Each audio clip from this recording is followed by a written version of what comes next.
Welcome to the collective. I'm Deborah, Director of Education and New Business Development for Muse Beauty. We create these interviews with industry artists from different genres because you have so many different options in the beauty industry. We can encourage and inspire by bringing the industry artists to you through these interviews. So once you listen to the interview, take notes, do research, set your goals. And today, maybe we'll be able to answer some of those questions that you might have looming in terms of a direction that you want to go. Today, I'm so proud and I'm so excited to interview Eugenia Weston of Senna Cosmetics. Eugenia, welcome so much. We appreciate you being here and spending time with us today. The students are going to really love your interview. Oh, thank you. I'm glad to be here and I love education. That is what Senna has been based on for the last 50 years. Mhm. Education to my staff and education to our clients. Okay, good. Well, before we get started with some of these questions, I would like to just go ahead and read a little bit more about you so the students have a good idea about who we're actually talking to, okay? Okay. Okay. Uh, excuse me, I'm going to have to do this.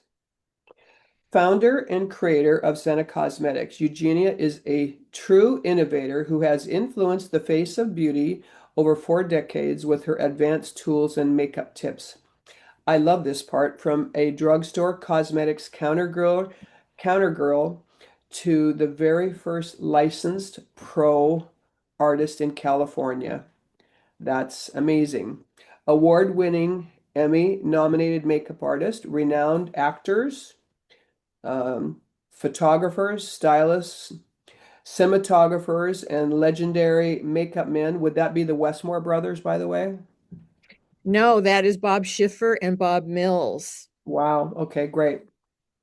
From makeup artist to entrepreneur in 1976, Eugenia created a brand, Senna Cosmetics, noted as an international product innovator.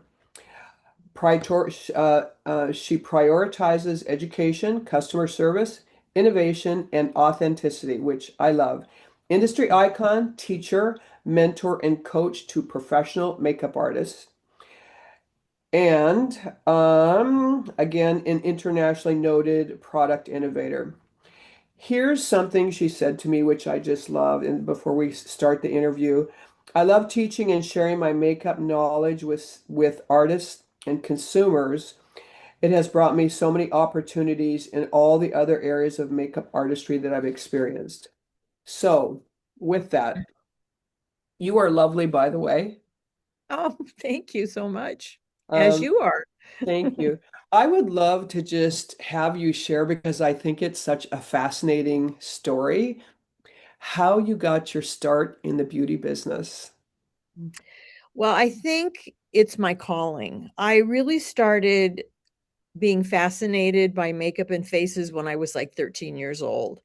I don't know why. It's just something that, as I said, I just think I was born with this because at 13 years old in the 60s, there was not much happening in a small town of Newhall where I was born and raised. And I just loved makeup. I was obsessed with makeup at that young age. And I loved doing faces. I would make makeup faces at that age, and people would see what I would do to them and they would like it. And I mean, I never had any training. I mean, my mother's an artist. My dad is an artist of sorts. He was a mason contractor, so there's art into that as well. But my mother could like make something out of anything. She was so resourceful and experimental, and I Mhm. think what that did for me was take the fear out of experimenting and just saying, you know what, I'll try this and I'll do this. And she had remedy books, and we would make makeup and skincare and things out of, different herbs and pigments and all the stuff that we had around the house. And I would just use it on people and they liked what I did. And when I was in high school, that's when it really blossomed. And then, of course, then after high school, I got a job at Thrifty Drugstore behind the Yeah. cosmetics counter. And I was always super made up, always wore vintage clothes, super made up. And everybody said, how do you do that? What are you wearing?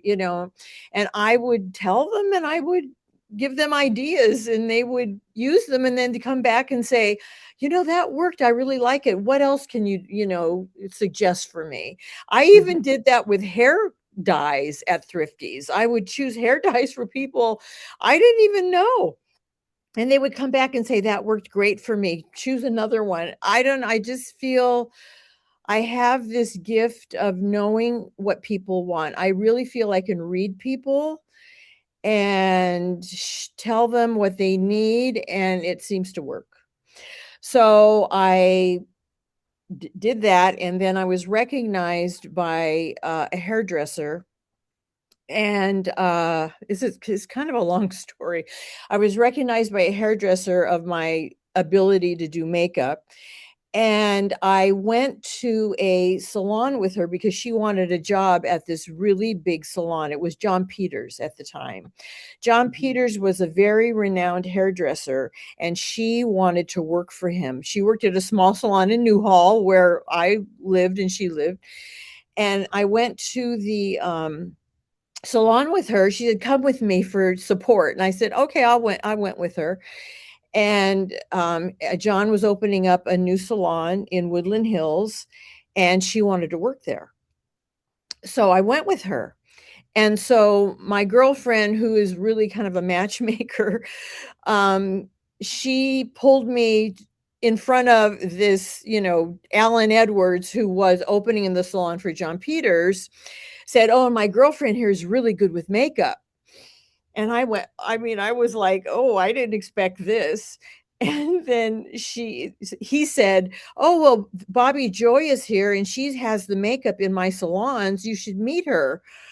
I went, "Okay." So I went and introduced myself. My name is Eugenia Balsamo and I love makeup. And I was shy. I was only 20 years old, or I was actually 19 years old. Mhm. And she took my name and number. And in like a couple of weeks, she called me for an interview.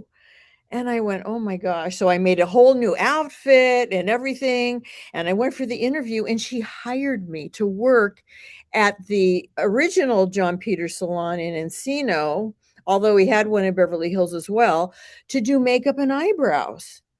I was like shocked. And my girlfriend, who was auditioning for the hair, she didn't get the job yet until like 2 months later.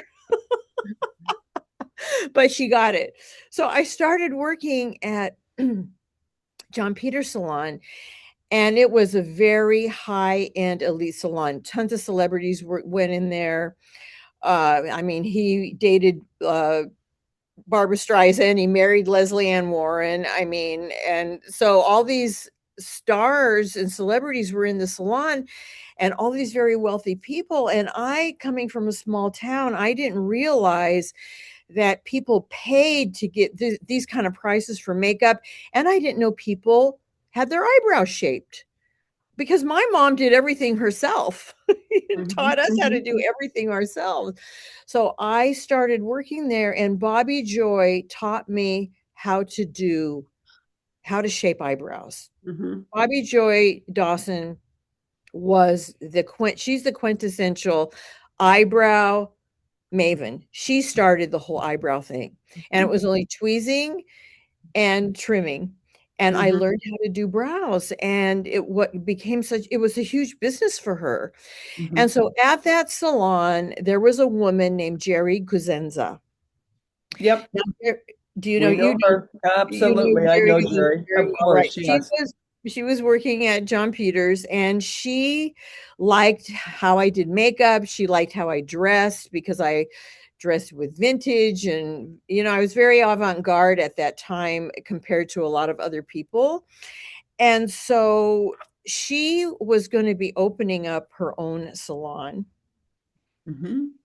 So I got pregnant and I had to quit Bobby, and there was no maternity leave or anything. So I didn't know what I was going to do. I didn't know what motherhood was going to bring.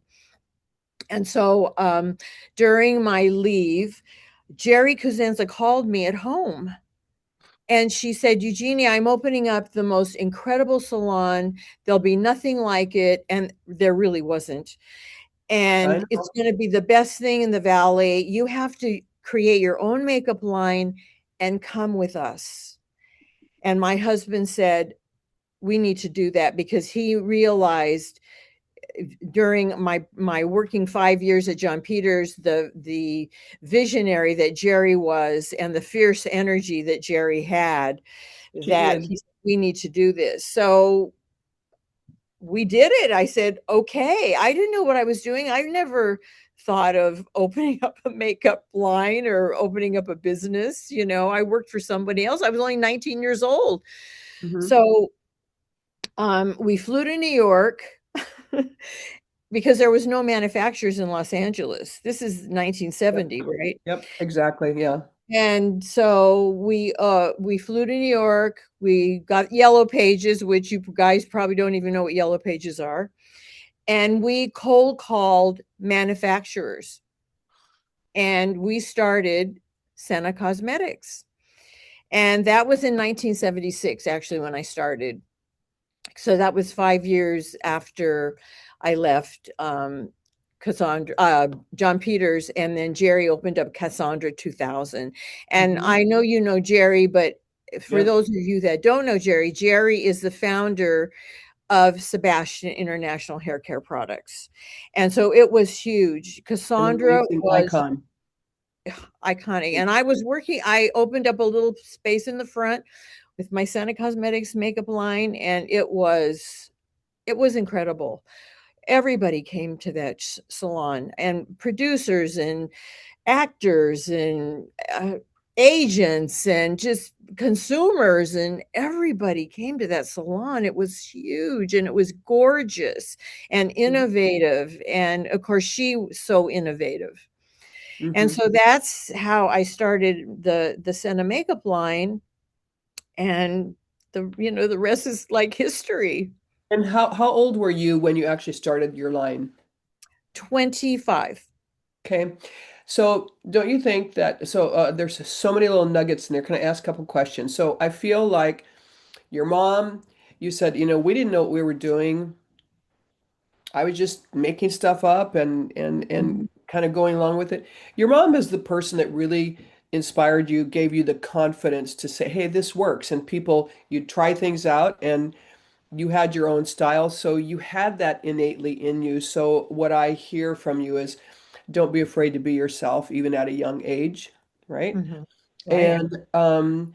And the other thing is when the student is ready, the teacher appears, and Jerry Crescenza was just born right, it was just dumped in your lap. But and Yeah.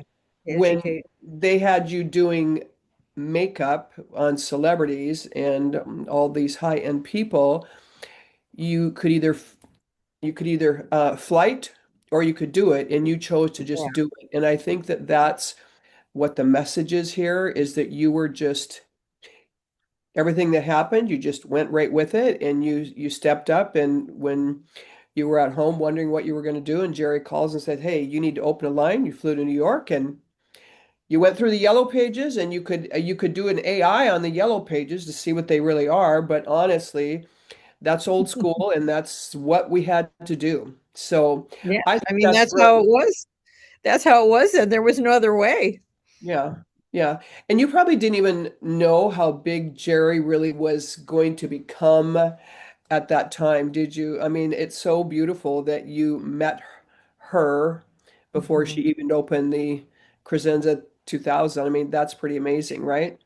It is, but she was such a big force that you always kind of knew she would do something big. She Yeah. was just outrageously fierce and so confident and just so creative that Mm-hmm. and powerful. She was so powerful.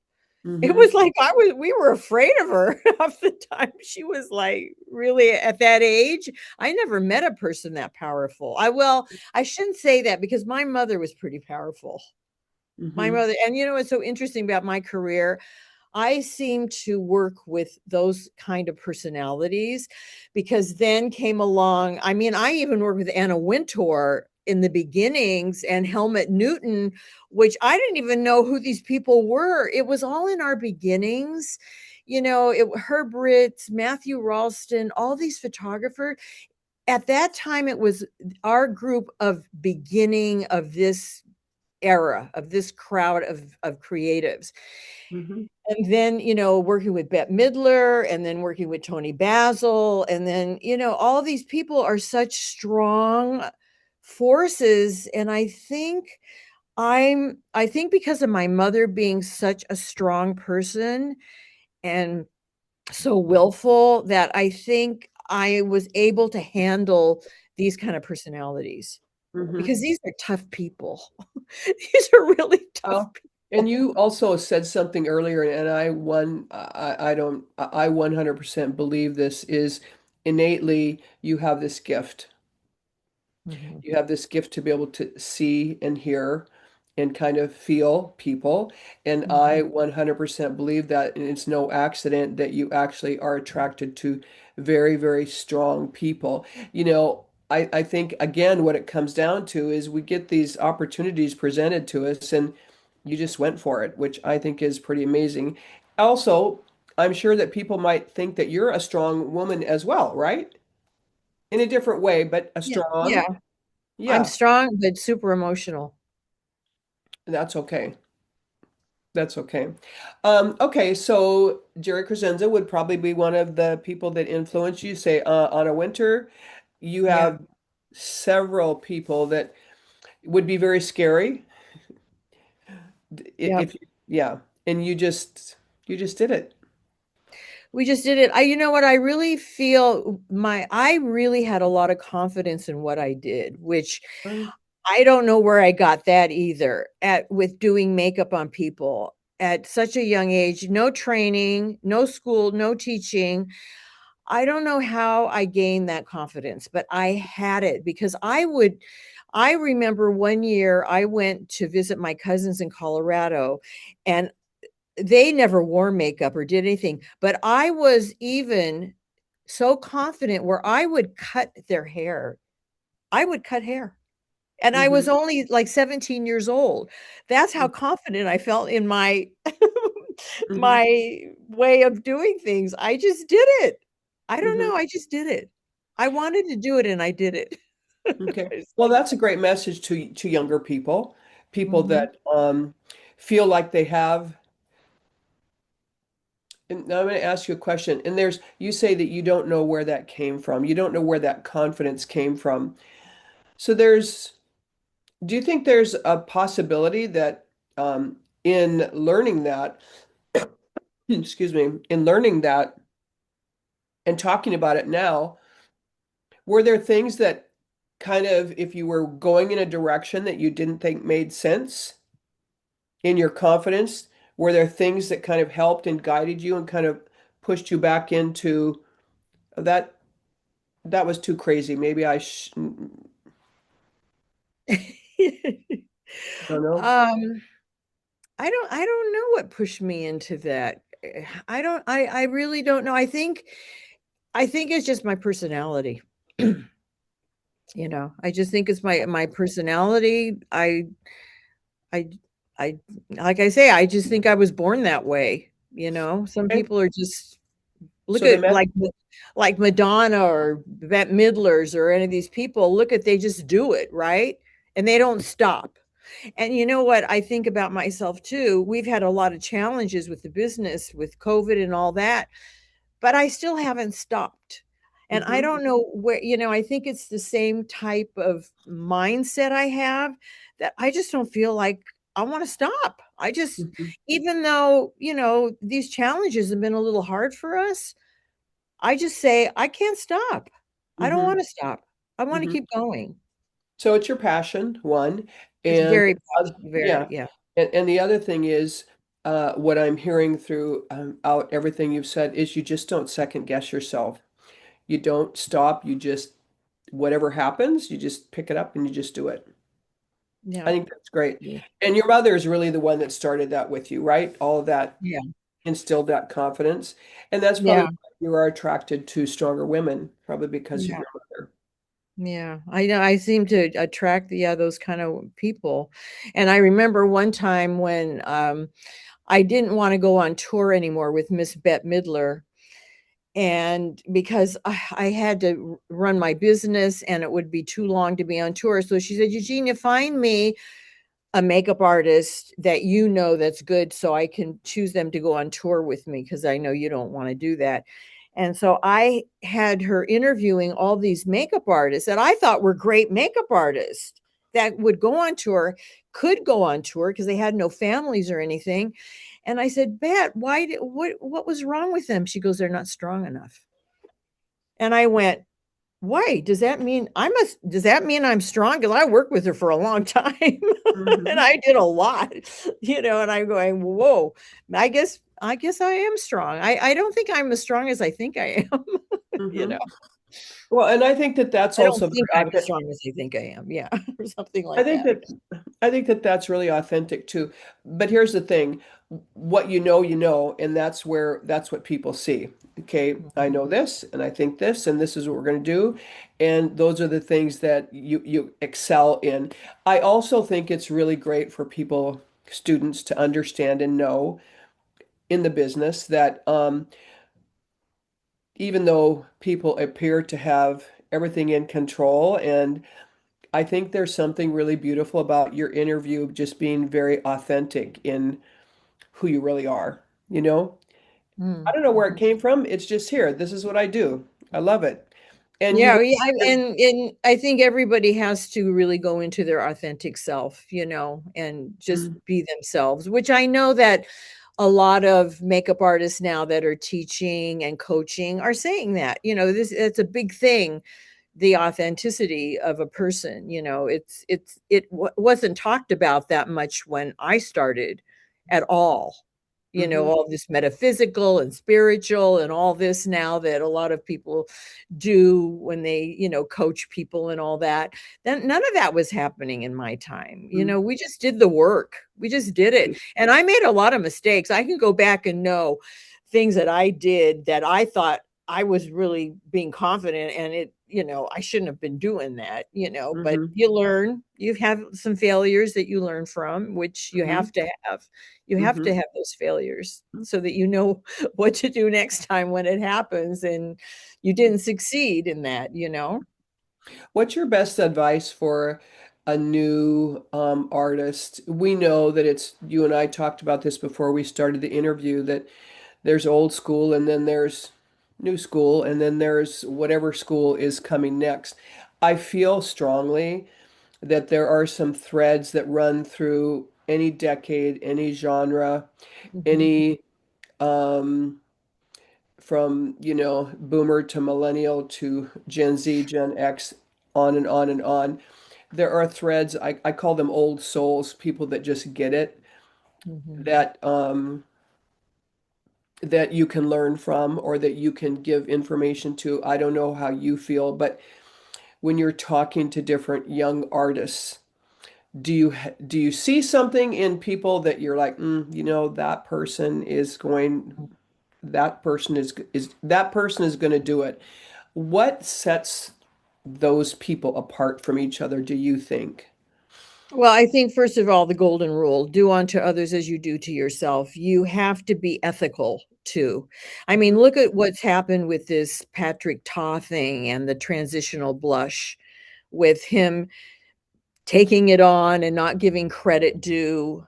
That is ethics. I think you have to have strong ethics and you want to be a team player and you have to always really listen and listen to the other person and just consider what they're doing and give due credit to where credit is due. That is really important. I think, you know, you have to have good communication. You have to you have to work hard. I know that I've been told, well, working hard doesn't mean anything sometimes now, but I think you have to be hungry for what you're doing. You have to be really, really passionate. You have to be reliable. When you're put in a situation, I think you have to give it your best effort and your best shot and not do what you want to do. You have to listen to the person in charge. And if it isn't working out for you, then you can go on. But you have to have respect. I Mm-hmm. think respect is really, really important, and you have to read the room. I think you have to have a wild, great imagination so you can do things. I don't think you can expect anything. I think you should go in expecting nothing. Just work really well, be passionate. And when you do that, people recognize that. They recognize that you really want to do a good job. Mm-hmm. You want a good job. It can't be handed to you. Even though a lot of the social media and everything, these influencers it's still a lot of hard work. It's work. Mm-hmm. It's work. And you have to work. And you have to work all the time. I mean, I think in this industry, you have to be pretty relentless and work pretty constantly. And I know a lot of people want to. They Mm-hmm. want to, but a lot of people don't have the diligence Fortitude. Yeah. and fortitude to really, really Mm-hmm. work a lot of hours and work hard and do things for free, do test shoots. I still think test shooting is important so that you can really hone your craft and do Mm-hmm. it well and learn lighting and learn color theory. One thing I do notice in new artists, they don't know color theory to the extent that is necessary. And a Agree. lot of the makeup is copycat makeup instead of going in depth to the person that you're working on. And color theory to me is like mathematics. It's like one and one is two, purple and yellow neutralize itself. It's like you have to learn color. I think that's the most important part of makeup artistry: lighting, color, and detail. And as I said, I've noticed, because I've trained hundreds of makeup artists, and they Mm-hmm. never know enough about color theory. Mm-hmm. Never know. And I had an innate sense about color. I always did, but I also took a class at Otis Parsons Art School, and it just opens your eyes up to a whole new dimension, and it helps you to, learn your undertones, learn how colors work with different eye colors and skin colors and the whole image, and when you're doing a photo shoot and the lighting, how it affects color. And so that's one thing that I've noticed that I think they need to learn more of. Okay. So if anyone is listening to this today, or when you are listening to this, I just counted 25 things that Oh, Eugenia oh my. said you need to do, or that you want to replay this and listen to it again. I started writing them down. There are too many things that Eugenia said as far as being a makeup artist, what's important. And every single one of those nuggets, some of them are personality, some of them are your values, some of them are your skill set, and some of those are just internally knowing how to be a good person. So please re-listen to that, because what you just rolled out was absolutely phenomenal. Thank you so much for that. So a lot of students, and it seems to be more estheticians, Mhm. will sit in a class and they'll raise their hand and they'll say, "What do you want to do when you get out of school?" Well, I'm going to work in aesthetics for a while, but I want to create my own line. Mhm. And you and I both know that takes a long time. Other than, of course, they heard here with you, you were 24 years old when you started your line. So there are opportunities now that are different from when we were starting out our Right. career. But what would you say to someone who you felt like was pretty serious about that? What would be some of the first steps other than doing all the 24, 25 things you just said, and then maybe even taking classes with color theory? But even that stuff doesn't really compare to the creative, the development, the manufacturing, the all the steps that go into actually being able to present even a small line. What would you say to someone at this stage in your life and having done this for years? Well, first of all, what I find now that it has to be done is that you have to have a large following first, I think. Okay. Definitely. As a makeup artist, you have to have all those things I said to even create a makeup line, to create the best colors and know what works on people. And then you have to have a huge following because that following will give you the financial ability to bring people in to back you financially. Because nowadays you have to have money. You have to have backing to create a makeup line. When I created my makeup line, it only cost me $2,000. And I have to tell you, we had a great makeup line and we had a lot of stuff and we made a lot of money. Now you can't do it. You need millions of dollars Mhm. now. And Mhm. to even get into a Sephora, you need so many millions of dollars. So you need backers. So you have to find yourself people that want to invest in your makeup line. Mhm. And you, as a person, as a storyteller, as a makeup artist, to put it out there. And then when you put it out there, then it starts, getting momentum. But right now, it takes a lot of money, and a Mhm. big team to create So, a makeup line to be successful. right. So when you say following, I know you're not talking about Instagram followers. So I understand when you say following, you're like, you need to have experience. You need to be in the industry so that people know and trust you and your integrity. And aside from that, then you also have to have money. So experience? Yeah, Yeah. experience. Well, but a lot of these new people, they don't have that much experience.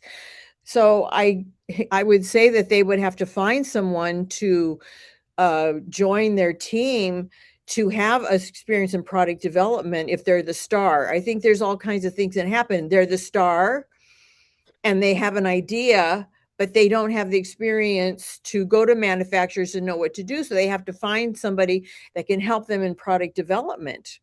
So don't you think it would be wise for someone that really says that?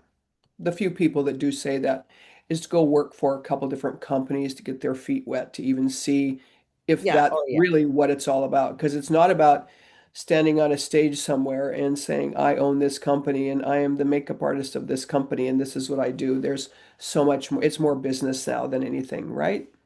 Yeah. Yeah, I mean, and there's so many companies that are wanting to have assistants and interns and all Hmm. of that so they can start, getting involved in the business. But there's a lot of makeup artists are just plain makeup artists to say, I want to start a line. Yeah. And that's impossible now. And, It's and really and they're opening impossible. and closing every day. We know Yeah. this.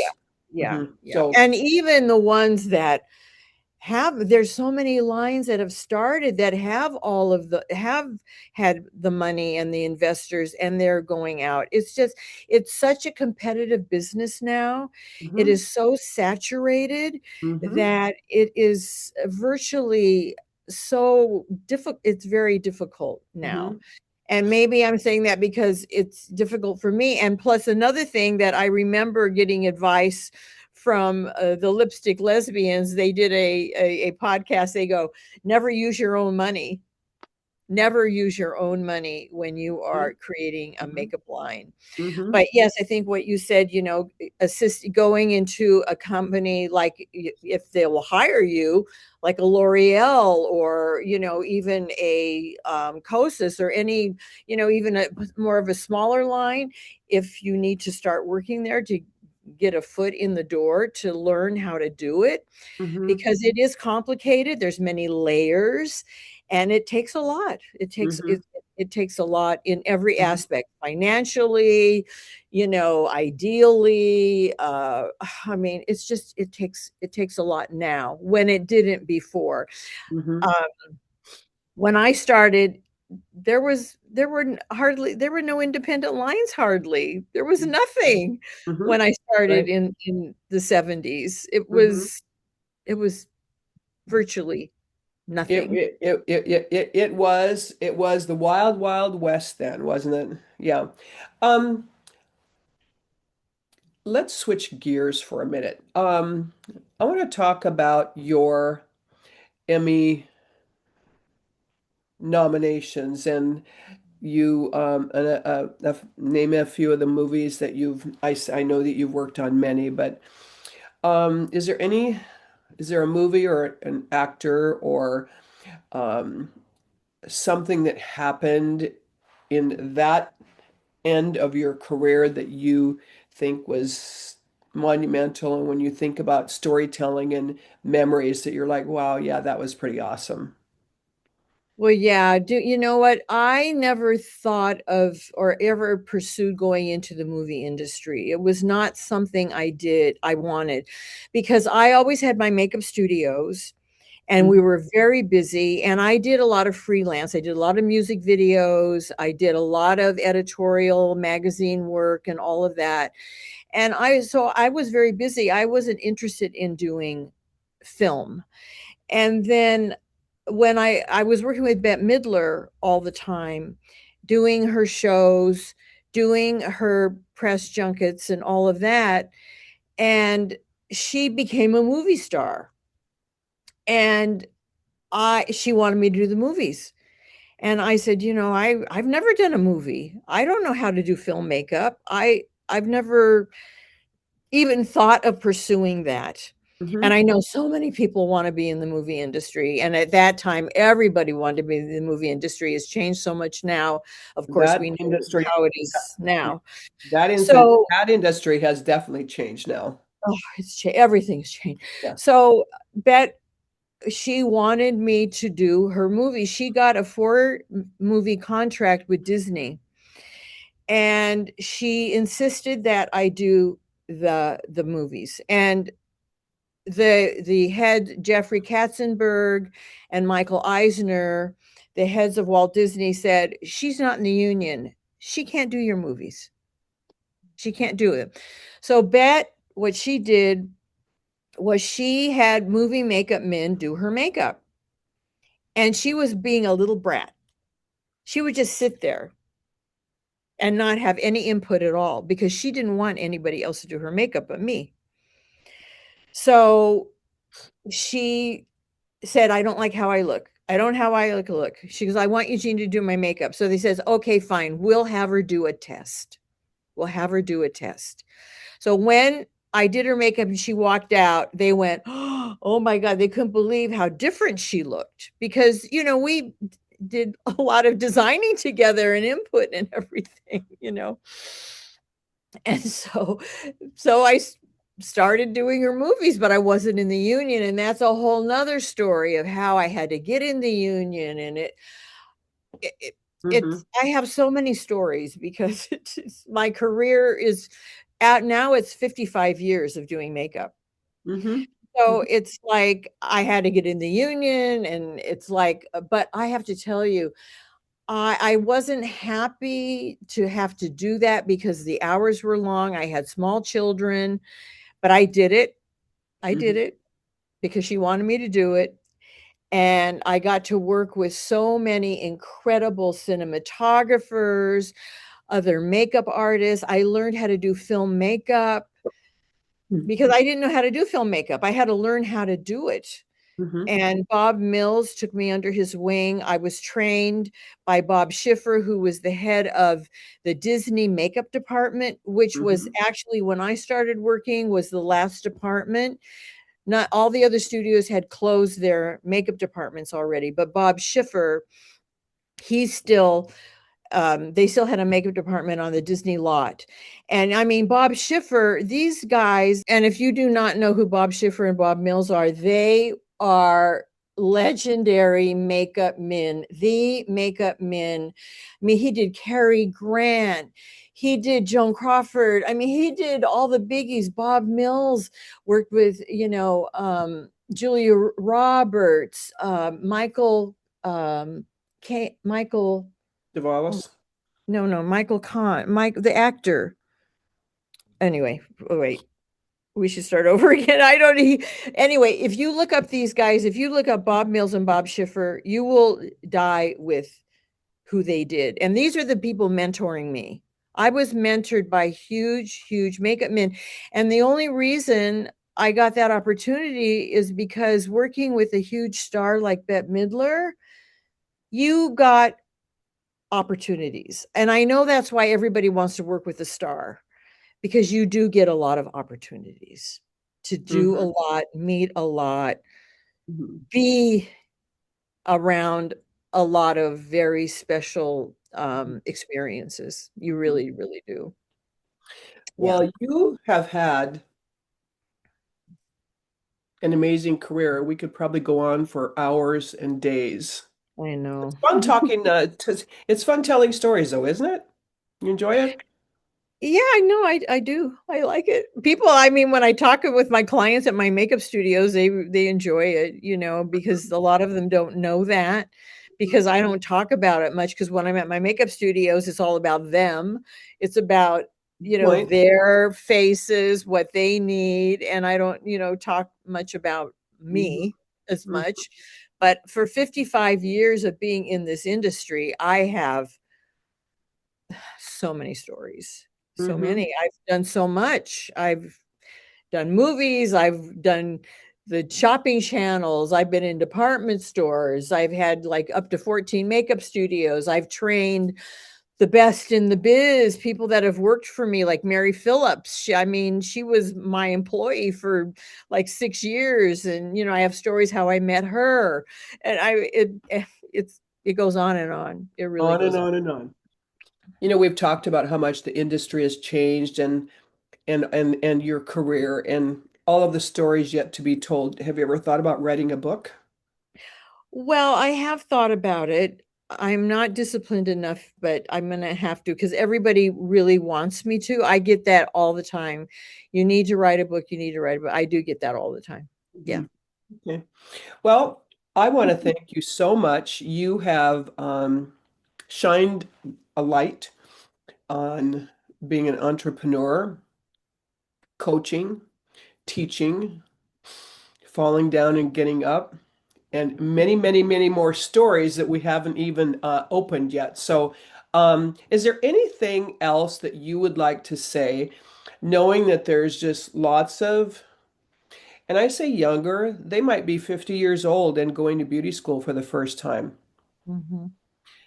I think the beauty of that is the first whatever job you get into once you leave beauty school as a second or third career, people don't know how long you've been doing something, right? So there is a little bit of an advantage, I think, to age. But what would your parting thoughts be as far as I think that always be passionate about what you're doing, and love working with people and fulfilling their needs. Because even if you're working with a consumer and working with an actor, working with a celebrity, you always are fulfilling needs, and they always come first. You always want to know that it's not about you. It is about them. And when it is about them and you nurture them and fulfill their needs, they will always call upon you to be there with them, because they trust you. They know you care, and they know that you have a passion that is so fired up in your system that you just have to create beauty or special effects, whatever you're doing for them. Hmm. Just always, have that passion all the time. And if you get burnout, just stop. But, if you have passion for it, you never get burnout. You really don't. You always keep it up. So you know that if that passion is still ignited in you can keep going and you can keep helping people, because what we do with makeup, we're helping people. We're Hmm. helping them feel good, and that is so rewarding in our industry. Whether we're teaching them, whether we're just making them up for the red carpet, whatever, it makes them feel good, and that's what our business is about. Our business is not, it's more than makeup. It's really a healing industry. It Hmm. helps heal people. That is Hmm. why when I go to my makeup studios and work with people, why do we have clients? It's a part of that exchange of energy that makes somebody feel really good about themselves. And it's on every level. So Hmm. you always want to make that person feel good, and you'll get rewarded in turn. Hmm. Um, Basically, your makeup and your craft that you have is just really the vehicle. We're really healing people We on some are. levels, yeah. We are, definitely. We Mhm. are. Look at all that's happening, all the plastic surgery. Everybody wants to transform themselves. Why? Because it makes them feel better. Mhm. That's what it's all about. It's feeling good. It's feeling Mhm. better about yourself. And it's more than makeup. Mhm.